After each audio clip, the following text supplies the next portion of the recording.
परमात्मा बताते हैं कि पतझड़ आवत देख कर बन रोवे मन माही, ऊंची टहनी पात थे इब पीले हो जाए।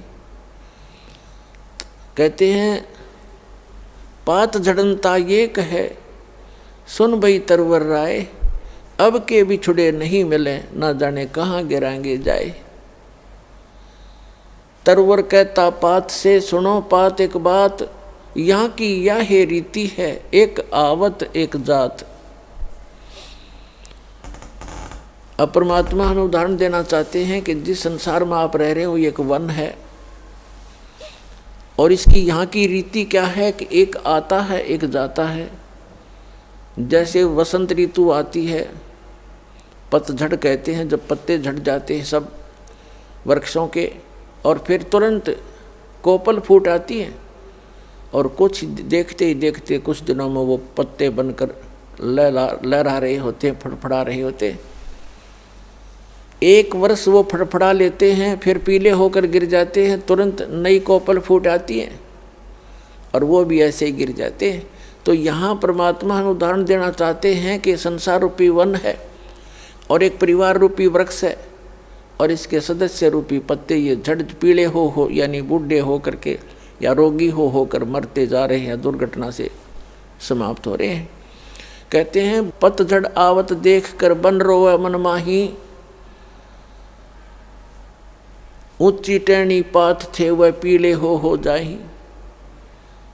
अब जैसे वृद्ध हो गए जो भक्त, जो व्यक्ति, उनके सफ़ेद बाल हो गए, ये हमारे की तरह।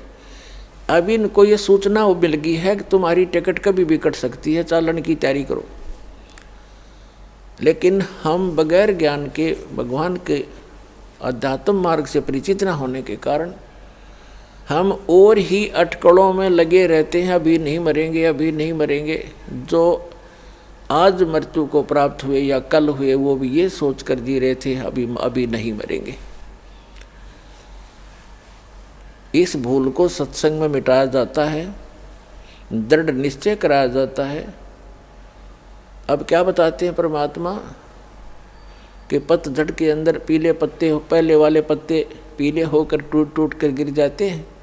कहते पात झड़नता ये कहे, सुन भई तरवर राय, अब के बिछुड़े नहीं मिले, ना जाने कहाँ गिरेंगे जाए। जैसे किसी परिवार का कोई सदस्य मृत्यु को प्राप्त हो रहा है, और उसको ये पता लग गया कि तेरी मृत्यु डेफिनेट है, कोई ऐसा असाध्य रोग है, और डॉक्टरों ने भी बता दिया है कि तू 2 महीने 20 दिन का मेहमान है।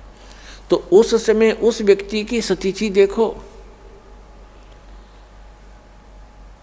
अब उस समय क्या करते हैं, कुल के लोग इधर उधर से इकट्ठे होते हैं, मेहमान आना शुरू हो जाते हैं कि मेडिकल के अंदर है, कुछ दिनों का मेहमान है। तो उसको सांत्वना देते हैं कि भाई यहाँ तो सभी ने मरना है, पीछे देख ले कोई दादा रहा ना परदादा रहा, एक दिन सबने जाना है, क्यों माड़ा मन करता है, खुश होकर जान दे दे। तो उसने संतुष्टि करनी पड़ती है कि सभी मरेंगे, इससे उसको सांत्वना मिल जाती है, मरने की सुविधा मिल जाती है। लेकिन वो दुख जो का तो उसके पहाड़ जितना उसके कम सिर पे रखा हुआ, और अगले जन्म में उसको भोगना पड़ता है। तो ये परमात्मा याद दिलाते हैं कि पात झड़नता यूं कहे, सुन भई तरवर राय, अब के बिछुड़े नहीं मिले, ना जाने कहाँ गिरेंगे जाए। तो वो परिवार का सदस्य अवश्य महसूस करता, कितनी सांत्वना देते रहो, हे भगवान अब ना पता कहाँ जाऊँगा, कहाँ जन्म होगा। तो परमात्मा उसके लिए आगाह करते हैं कि तू पहले ही यदि मेरी शरण में आ जाता, तेरा आगे का ठिकाने का पता लग जाता, और फिर मरने में चिंता नहीं होती, से हर शरीर छोड़कर चला जाता, भक्ति करके जाता, और परमात्मा की भक्ति से, दान धर्म से बड़ी आसानी से जीव निकल जाता प्राणी का। नहीं तो भक्तिहीन प्राणी भुगत का मरता है, टट्टी पेशाब निकल जाती है, बुरा हाल होता है, यम के दूत दिखने लग जाते हैं, कई दिन पहले भयभीत होना शुरू हो जाता है। तो यहाँ बताते हैं परमात्मा के जीवित जग में जूती पड़े फिर जम तोड़े छाती, या यहीं पर दुर्गति शुरू हो जाएगी आपकी, और फिर आगे यम के दूत वहाँ पिटाई करेंगे। उसके लिए भगवान बताते हैं कि फिर कुल के लोग ऐसे सांत्वना देते हैं जैसे पात जड़नता यूं कहे सुन भई तरवर राय, यानी वृक्ष को कहता है पत्ता कि अब के बिछड़े हम नहीं मिले, ना जाने कहाँ गिरेंगे जाए। और तरवर कहता पात से, पेड़ कहता उस पत्ते से, मान लो कि तरवर कहता पात से सुनो पात एक बात, यहाँ की यह रीति है एक आवत एक जात।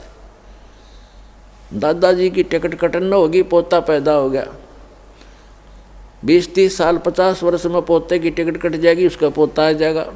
तो परमात्मा कहते यहाँ की यह रीति है एक आवे और एक जात।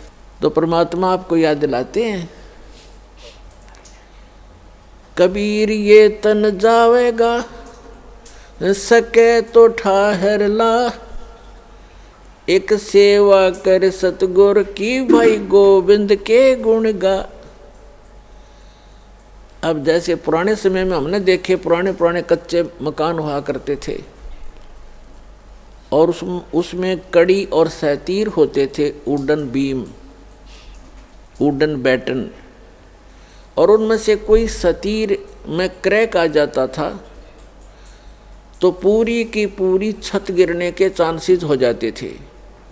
तो क्या करते थे, उसके नीचे एक बल्ली लगा देते थे मोटी सी, नीचे थोड़ा उसका बेस सा बना करके ईंट आट रख के पक्की, और नीचे उसका बल्ली लगा देते थे, उसको ठाहर बोलते थे, ठाहर यानी सपोर्ट। तो वो ठाहर लगाकर मनमाना 20-30 वर्ष तक उस मकान को चला लेते थे, नहीं तो उसी दिन गिर जाता जब वो ठाहर ना लगाते। तो परमात्मा कहते हैं, हमें संदेश देते हैं और संकेत देते हैं, कबीर ये तन जावेगा, जिस दिन आपका निर्धारित समय है जाने का, यदि आप कबीर परमेश्वर की शरण में नहीं आए हो तो आप निश्चित मरोगे उस दिन। कबीर ये तन जाएगा सके तो ठाहर ला, ठाहर माने सपोर्ट, और वो सपोर्ट क्या बताई है, एक सेवा कर सतगुरु की और गोविंद के गुण गा। परमपिता का भक्ति कर सतगुरु की शरण में आके, कबीर ये तन जावेगा सके तो ठाहर ला, और एक सेवा कर सतगुरु की और गोविंद के गुण गा। इस यदि आप यहाँ कुछ दिन जीना भी चाहते हो, और जीने का उद्देश्य यहाँ बकवादों के लिए नहीं, आपको एक्सटेंशन मिलेगी। यदि आप भक्ति उद्देश्य से आत्मा से पुकार करते हो परमात्मा से, तो कहते हैं फिर आपको एक्सटेंशन मिल जाएगी, वो ठाहर लग जाएगी इस सत भक्ति की, सतगुरु शरण में आने से।